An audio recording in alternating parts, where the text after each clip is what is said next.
gleams every night, crime scene tape phosphorescing in the dark woods.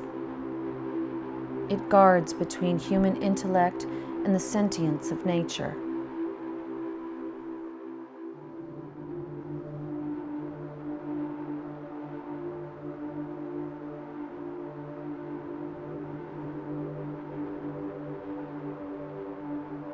Consider your feelings for a lone hawk soaring in the sky. Now consider it mantling over a little rabbit, and the squawk, squawk, squawk of dying life. The crime scene tape flaps between these two images, between the religious feeling of the soaring hawk and the frozen moment when we see what's on its talons. Consider the fern that covers the surface of the water, spreading to make a feast of the light, and everything below is held in darkness, starving slow. Between the survival of the fern and the deaths of the darkened plants and fish, that is where we put a barrier to mark evidence of a crime. This tape we put up, it's a strange legality, a symbol of our exclusively human concerns. Cut through it. Come into an extra human reality.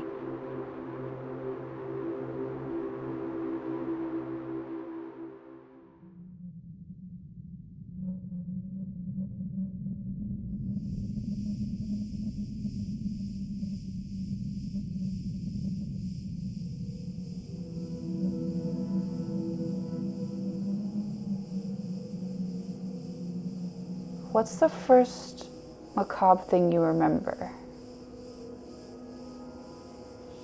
I remember being a kid, 4, maybe 5, waking up to discover a streak of dried blood on my pillow and wondering, from my ears? From my nose? From my eyes? Blood from the eyes. That's rich. Like a detail from one of your stories. I don't remember that. You're coming awake, bleeding. Probably it was a dream.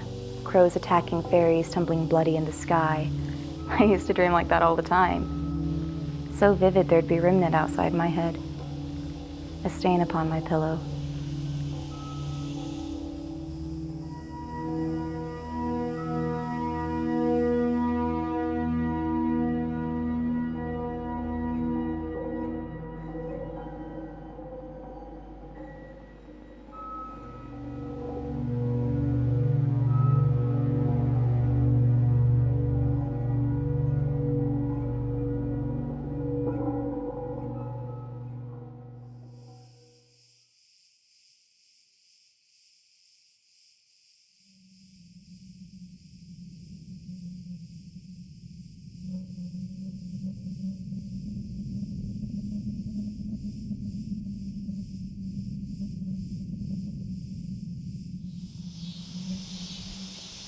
I've been teaching my course on the contemporary novel for years. Then 2 years ago, I started a night class on romantic poetry, emphasis on the metaphysical.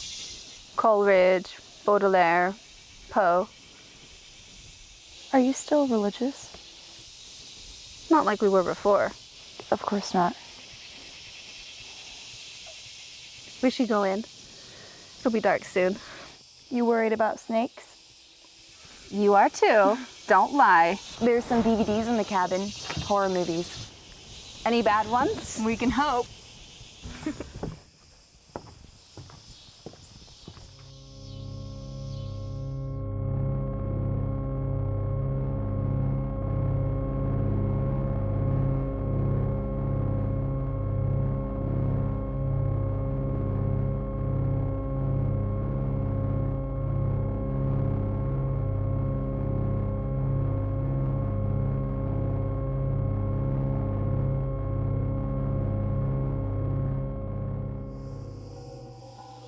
All horror movies are about prying into private places, and the discoveries are like long falls through the dark. You have a story, Your character Lizzie, searching through a family member's private things. Yes, Lizzie. She pays a secret visit to her stepbrother's closet and falls through a trap door. The fall of Lizzie. Is it far? A long tumble through the dark. Into a basement? More like a realm beneath the house. Oh, I like that. There's a troll down there, and Lizzie's hurt her ankle from the fall. She's defenseless. Therefore, pray? The troll tells her there are special laws. If she obeys these laws, her ankle will heal, and the puddle of blood at her feet will rise into a ladder, which, rung over rung, she can climb all the way up to the trapdoor. What are the special laws? The most special law is this: no snooping. But of course the troll lays it out in a biblically formal way. Thou shalt not cast eyes in unwelcome places, neither shall you open cabinetry or peek through curtains. That sort of thing. But our Lizzie can't resist a secret visit to a closet or a quick peek to cabinetry. No, she can't. I'm trying to imagine the mind that rejoices in these stories. I don't rejoice in them. Do you always write anonymously? I really don't want the attention. Not for this kind of work. What does body horror mean? Blood spray? Do all your stories spray blood? Like a car wash. Is it ritualistic? For revenge? These aren't literary stories. The draw is mutilation. You must know what that is, otherwise you wouldn't be so successful at it. Mutilation is like a search. It turns a character's insides into outsides, hidden things now seen, roughly exposed. The reader's desire to see private parts. And knowing that it's not all right to want that. An appealing sense of shame, like something from the dark recesses of Puritanism. Shame and rage. A reliable business model.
Jorie, I called to you to make sense of what happened. You didn't answer. It's taken me a long time. I'm sorry. But now I have a plan, a way for us to move past our troubles into a future tense of joy.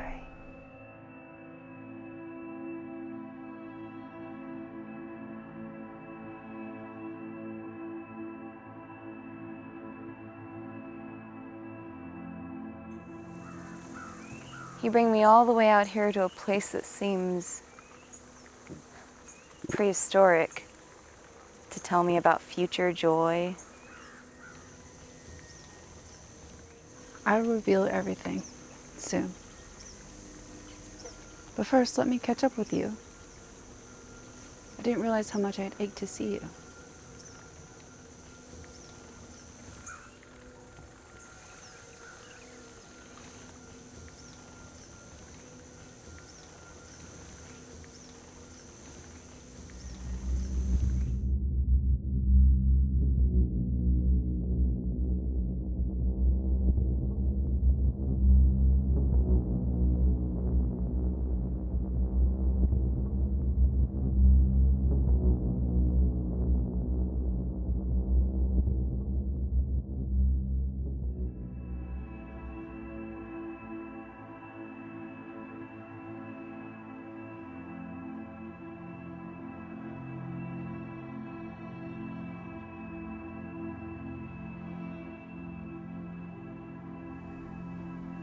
not the intent of suicide. An image of floating just below the surface of the water. Pale as stone, empty, trailed by fish and birds. No, the ideation of suicide. To imagine the migraine of consciousness, over and done. What can water really do?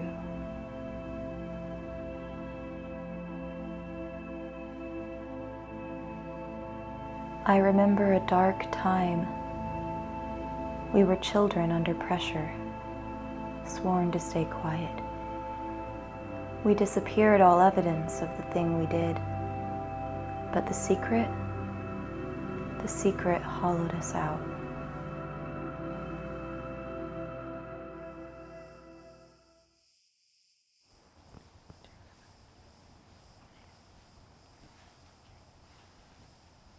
Hey!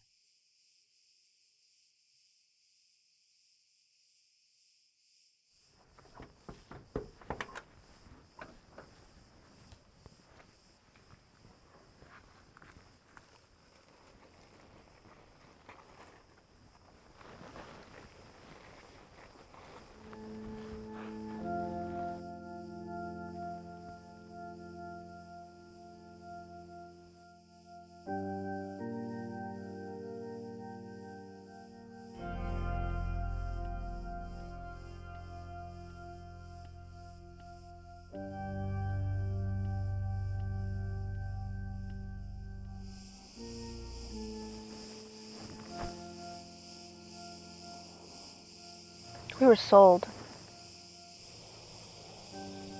Not sold. Whatever ceremonial name you want to put to it, we were sold. And him that bought us is an old half-wit in the mistaken light between competence and desire. An inheritance of goat-gnawed automobiles he can't put to profit. The light at the ceremony? The light they say binds us to him? It's the light of absence. The light of isolation. Our toil. Binding light, bride light, Indentured light. light upon sweat, light upon blood, Light of a raw life. the light of the belt around our necks, Light decaying into light. and the light of our own darkness, receiving.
A fall on an axe will create a specific wound.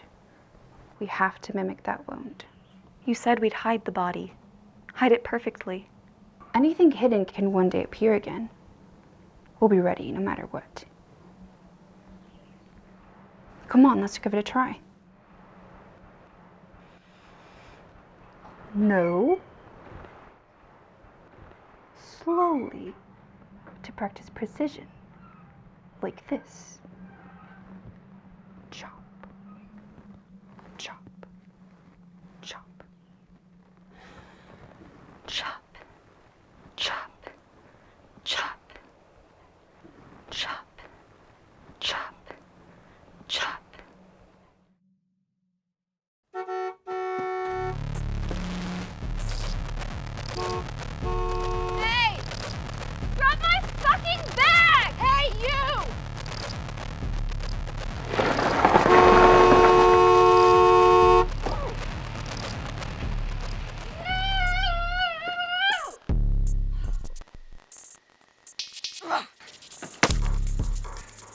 Must you?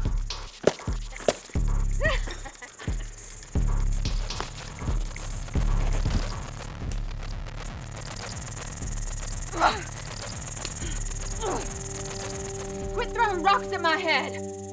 God, y'all!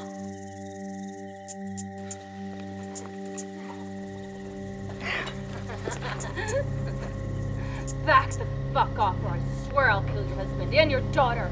I'll slit both your throats to rags!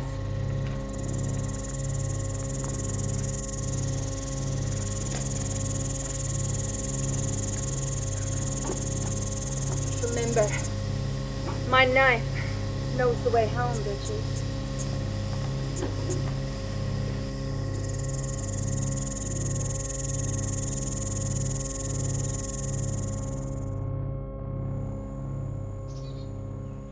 Yes. Oh yes, me too.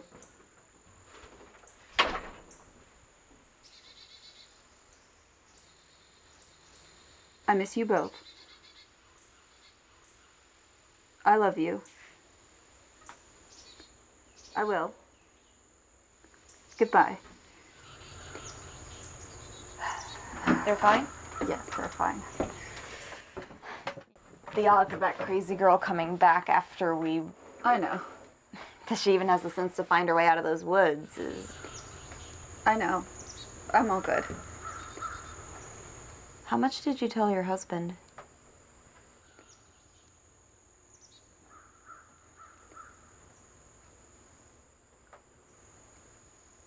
Who robs a house looking like a wolf? It's so odd. What about the person in the truck? Clearly not very brave. Listen, I was thinking, I think we should stay and finish our vacation. I don't think she'll be back. What's wrong? You mentioned an event that would move us past our troubles so that we can focus on a future tense of joy.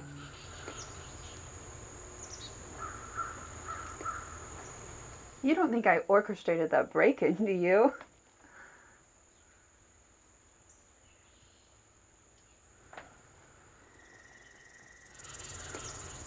Maybe it's too late for us to be normal with one another.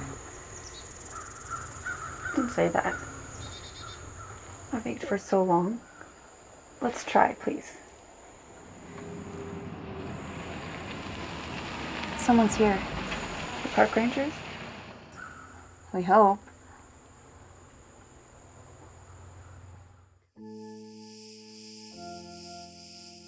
We searched the woods where she fled, but no luck. She probably made her way to the Fringe. The Fringe? Yeah, it's what we call a little ad hoc community between here and town.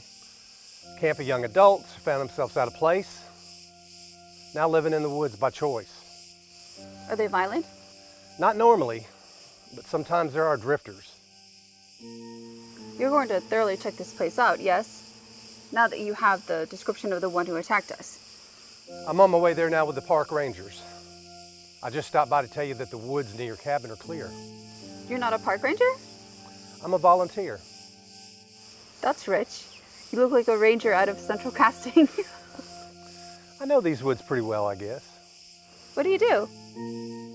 I'm a pastor at a Congregationalist church in town. No fooling. No fooling. I never would have figured that. Well, thanks. Maybe. How is it that this Fringe community is tolerated by the Parks Department? Not tolerated exactly. I sort of liaison between the two. Do you have a card or something? I don't mean to be impolite, but if you're not a park ranger, then we ought to have some record of who we're speaking to about our case. Case? We weren't robbed exactly. But you clearly saw the knife. I don't have a card, I'm sorry. My name is Jack Weems. I'm known around the lake. It's easy to check up on me. Parson Weems. Sorry. It's fine. I've heard them all. Believe me, I cannot tell a lie. Can we go with you to see the Fringe? Not a good idea. But I can circle back after my look around if you want me to. That'd be nice, thank you.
Mr. Jack puts the girls of the orphanage on their back.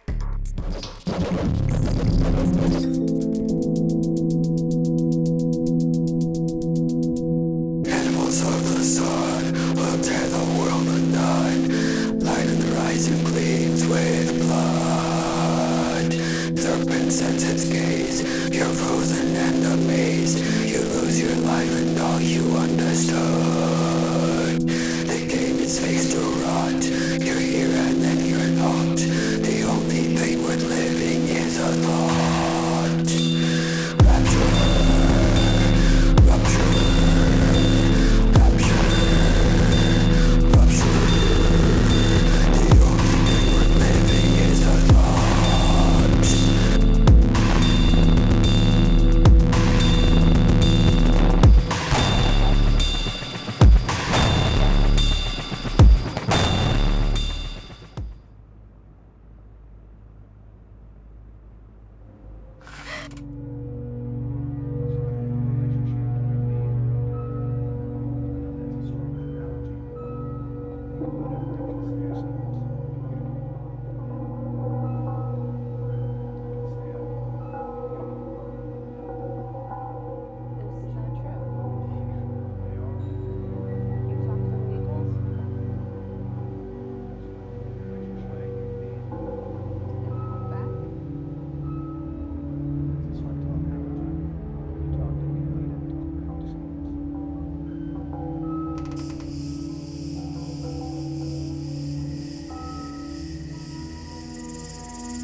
Giant salvinia.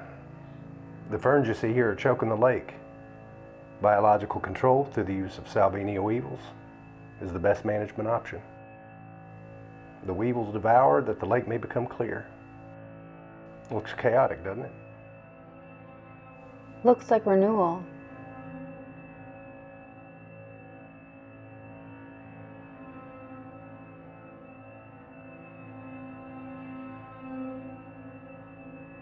This place is magical. Yes. It's as though there's a separation. This natural place and the place of ambition. Place of concrete skin. There's encroachment.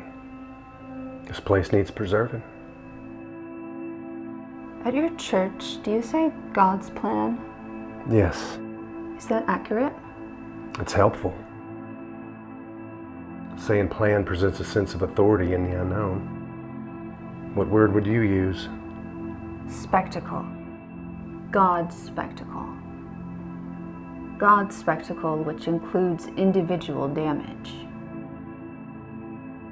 An individual grace? Can it be included in this talk of spectacle and grace the prospect of a double? That each of us has a double? A double that prepares us for survival? A representation of ourselves? Imagine I have a double. Someone who struggles but also sets the stage for me to live more wisely. Are you talking about Kaidon? We've been separated for a long time. The lake is our union. Although it sounds magical, I believe I have a way forward for us. A path you didn't know about before. Take the idea of heaven and God's plan for destination. Imagine not a plan but a spectacle. Everything happening simultaneously. Instead of toil and reward being one thing followed by another, life and life after. Imagine toil and reward at once, experienced between doubles. One struggle prepares the other's survival. They're at the same pace. It's interesting.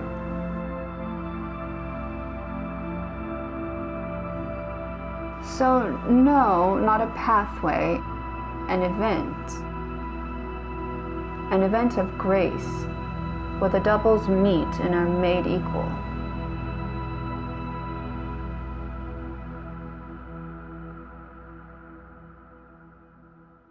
What type of event is that? Something extreme.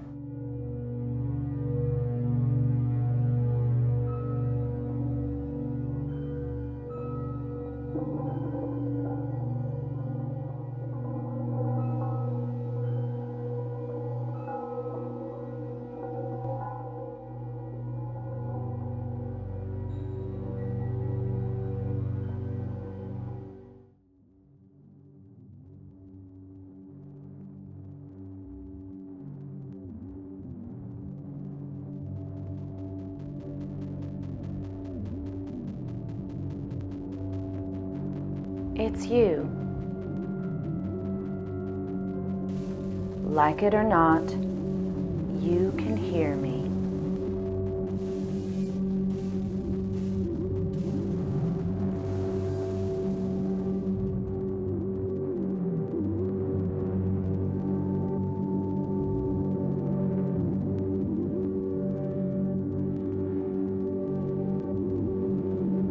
We are a closed community dedicated to God.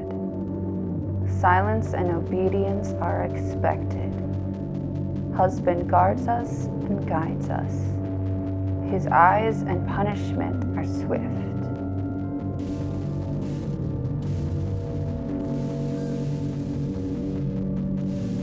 Ours too, Kaidon. Our punishment is swift.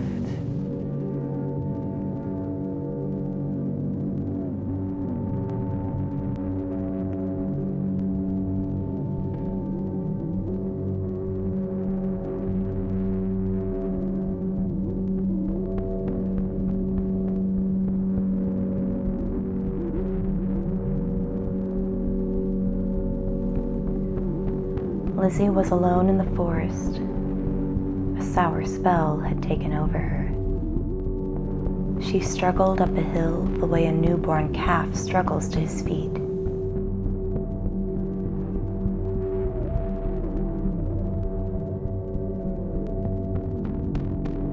She wobbled in and out of the black shadows cast by the cypresses. Were there crows? Yes. Shiny and loud. Lizzie was on the lookout for a circle of stones, a healing place that was assembled on the hill hundreds of years ago. The spell made her ears hurt and her stomach turn.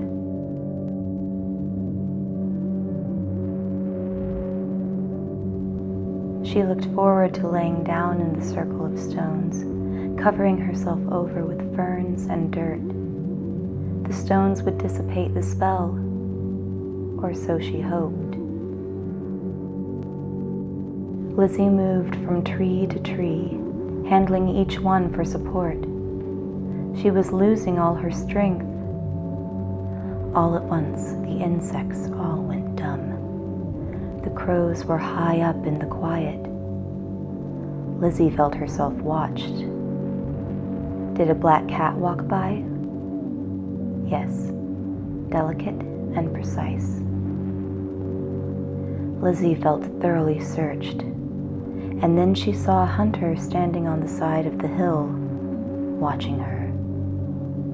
The hunter was a woman with a striking face and powerful eyes. Lizzie thought she was probably a goddess, there to guide her, or else murder her, possibly do both.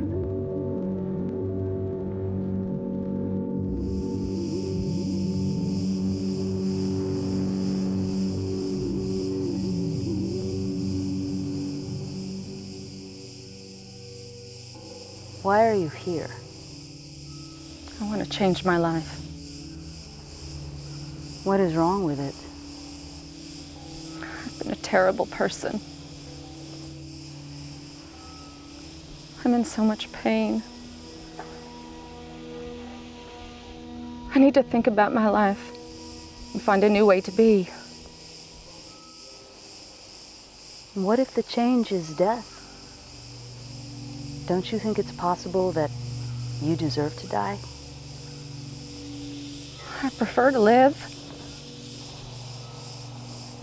There's a way to live and be changed. I want that. What will you do? Anything.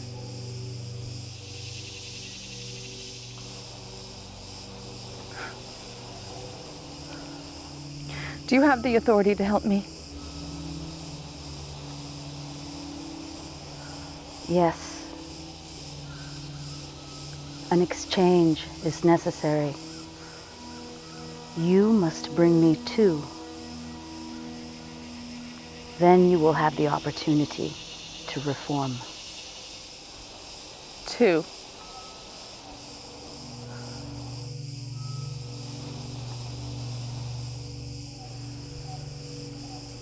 All right. I'll bring you two.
I had a moment of recognition, like a face that appears suddenly at the window. First, it's a surprise. Then you know. Sounds profound.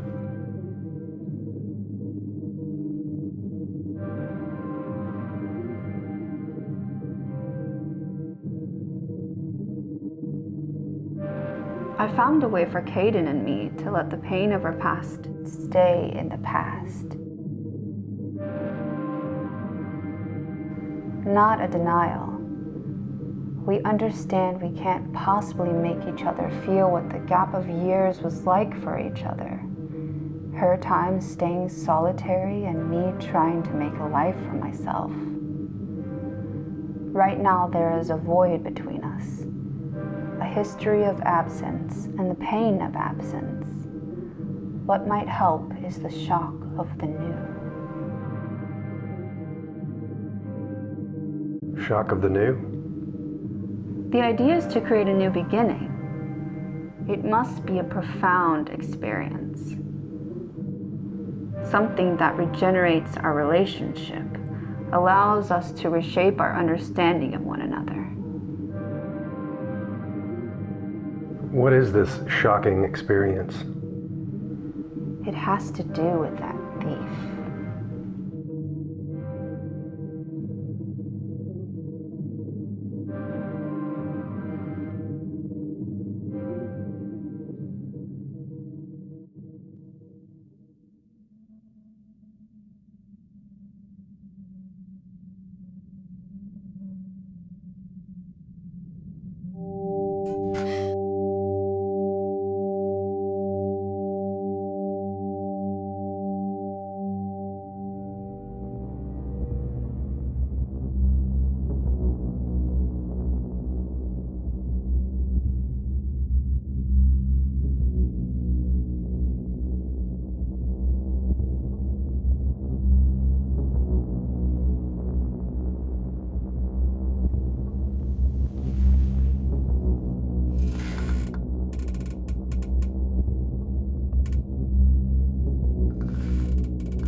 There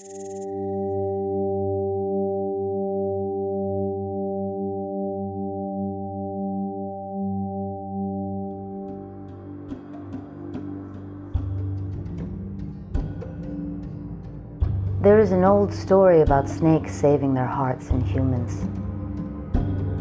Cold-blooded snakes can live for a time without their hearts, gaining warmth instead by gliding their bodies across sunlit grass and stone.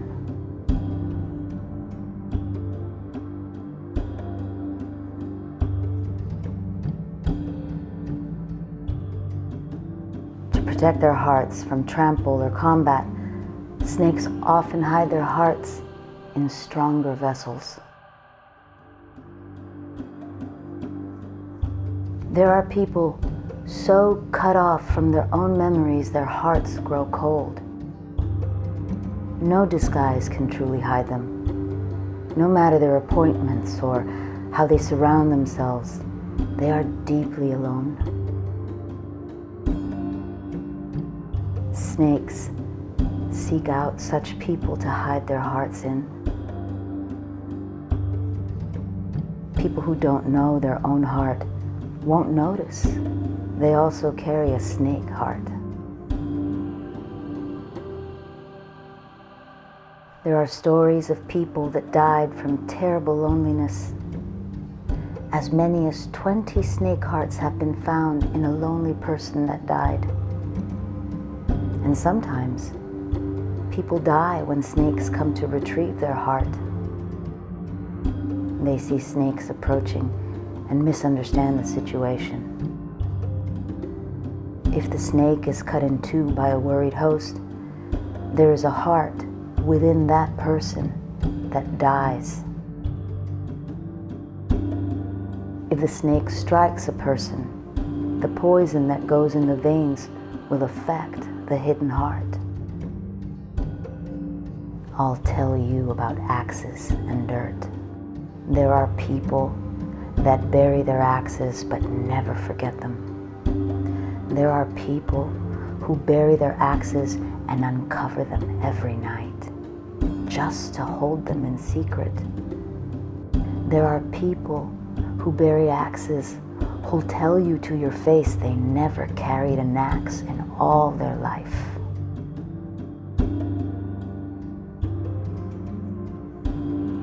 Snakes are careful of their bellies in dirt where axes are hidden.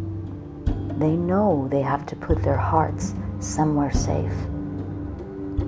They can sense those people cut off from their own memories, people with buried hearts.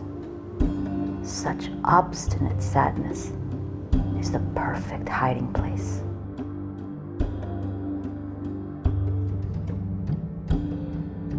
Word travels fast when there is a suitable host for the snakes to save their hearts. But there is always a risk. A person burdened by too many snake hearts will find oneself standing at the edge of a cliff or deep water and look into it, search it, with the bloody weight of desire. Desire that drenches the world in a cold chill.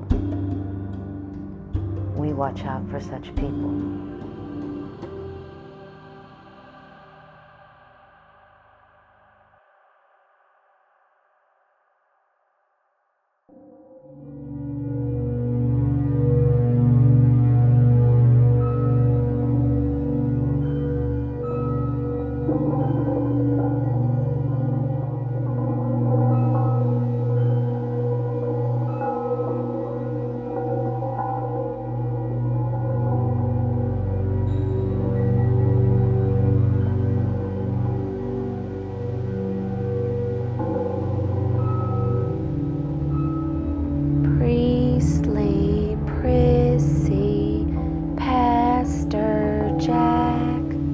The girls of the orphanage on their back.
I believe there are doubles, and we are each other's double. Not an exact likeness. Doubling is one of nature's irregular patterns. It's a way of expressing personal satisfaction and personal crisis. Perhaps one struggle sets the stage to live more wisely, even prosperously. I think that's the case with you and me. You're alone, working anonymously. I have my students and my family. I think what happened to you with old Karl, and how we fixed old Karl, I think it resulted in an imbalance.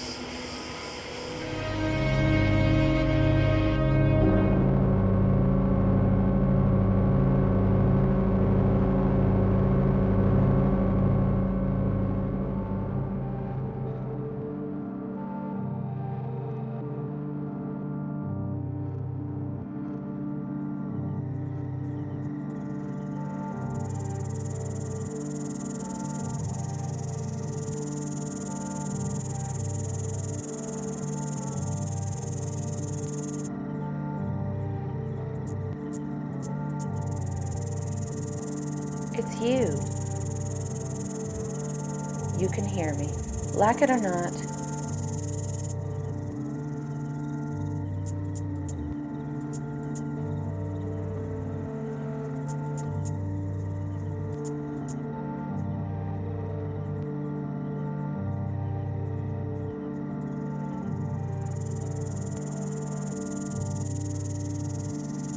I ate a concoction of grass and flowers. It didn't make me whole, but maybe it'll strike your fancy. I'm not as wretched as you think. I have human qualities. When I was little, I drew little forest creatures wearing human clothes, Victorian dresses and waistcoats, moist eyes looking out at you. They weren't very good, and I think most of them I traced out of some book. But I could sort of see in them what my mind intended them to be. Portrait after portrait, adding up to a little society. I'd spread them out and feel fellowship.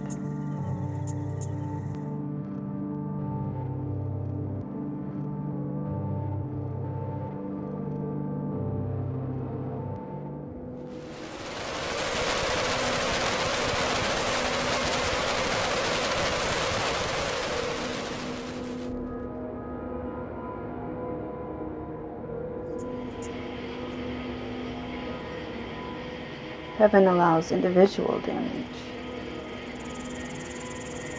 A double can absorb some of that damage.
You feel her. Who? The hunter.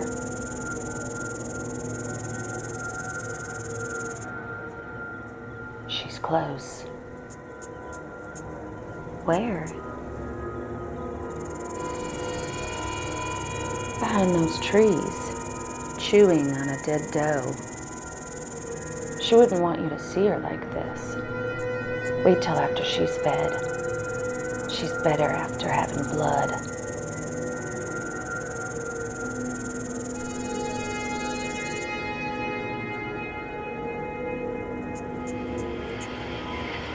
I thought we'd find a leveling experience out here by this remote lake. I knew about that fringe group that lives in the woods and how they've taken liberties with the rental cabins.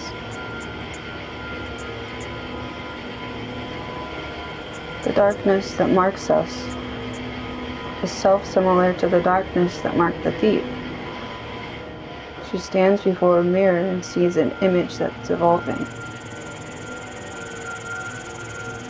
The image supersedes the host, and soon she'll be brand new, like a snake shedding its skin. We're drawn back, forever back, into our sin against old Karl. Chop, chop, chop.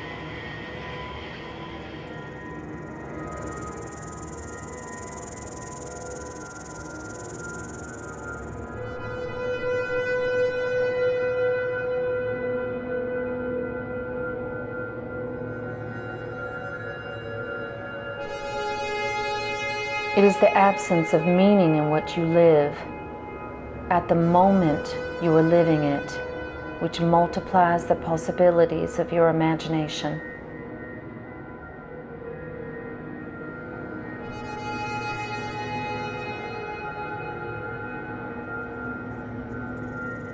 I grew up in the country. I grew up in the city. Probably the things I had were nicer than the things you had. Probably. Were you happy? I had thought life isn't worth living, but it is worth thinking about.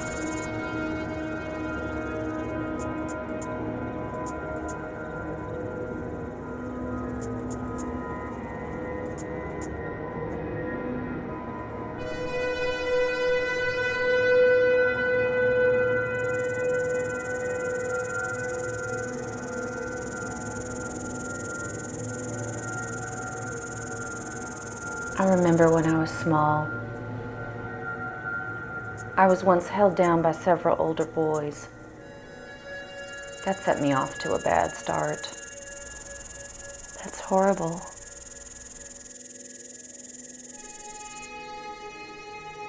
I'd like you to consider how you might go on thinking about your life, even after you lose your life.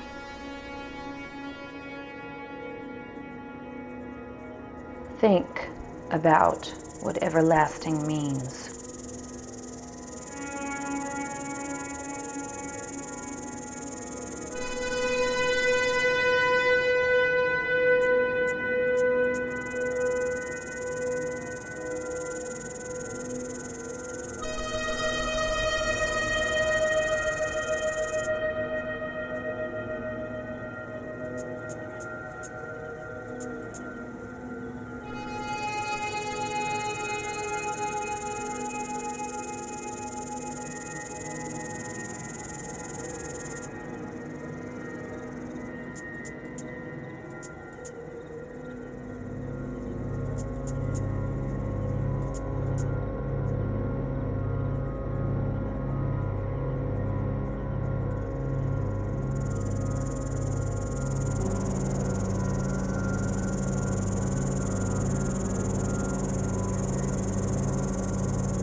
I was daydreaming.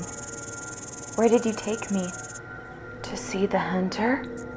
She's ready for us now.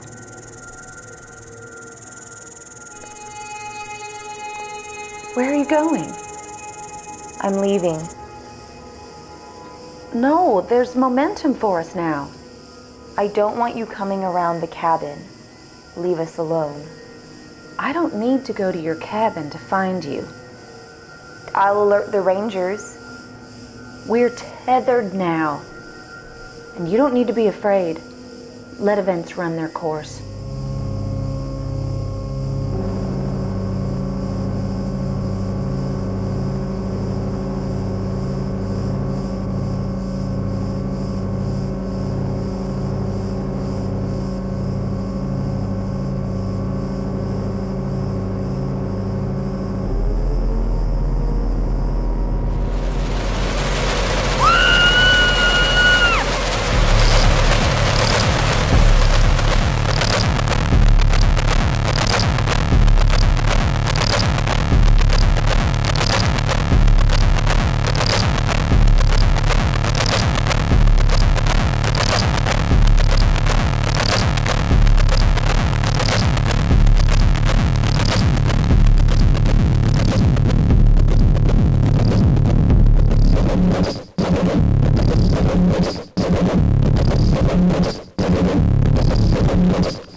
Heaven allows individual damage. A double can absorb some of that damage. A double prepares us for survival. I thought a thief might provide us the shock of the new. We'd have a new challenge to unite us. A shared experience that would allow us to begin again. Hey, you! Moving forward, that would be the story we would tell. How we chased a thief that trespassed against us, ran her deep into the forest and gone. This story would supplant the story of old Karl. Narrative is everything. Story puts all our experiences and all our dreams into balance. But our doubling now involves uncertainty. Someone messed up the narrative. A player has gone rogue. She's using us as her double, preparing her own survival at our expense. An elaborate double cross. Something in the woods gives her power to pull it off.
person cannot know whether the next moment will be not like any other moment, but one that will change their life or end their life. A deer in the woods goes about its business, knowing only by instinct what sort of creature it is. The one who draws her bow, that is the one who knows what the next moment will be. She will line up her arrow and change time for what is standing in her sight. Do you understand? Who am I to you? You are the hunter. Do I have the power to change your life? Oh, yes.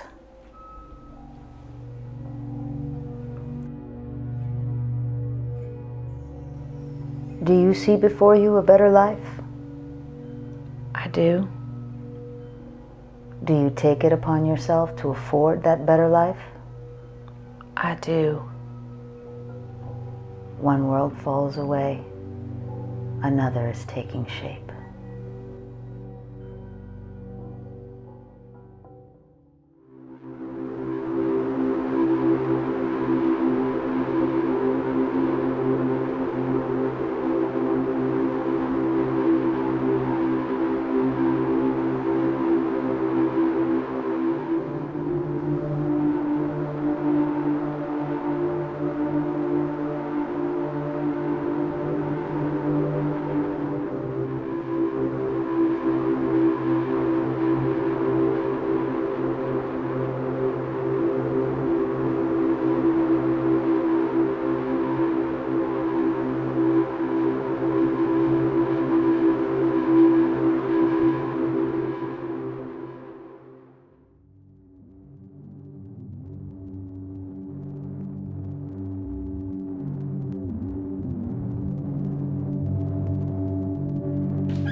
When the ordeal ends, who's there?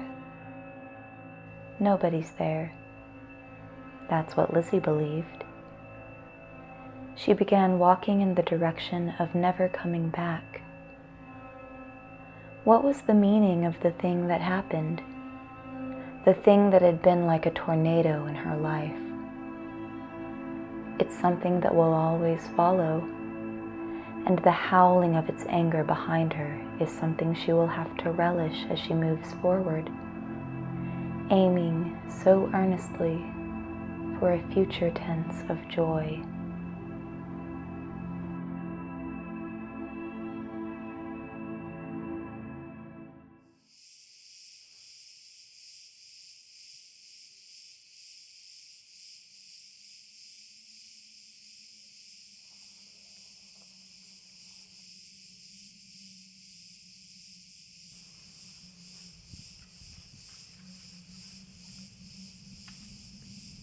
Nice work getting your degree, Angela.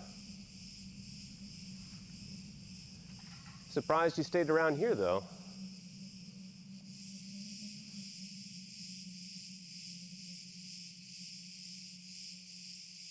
I'm exactly where I need to be.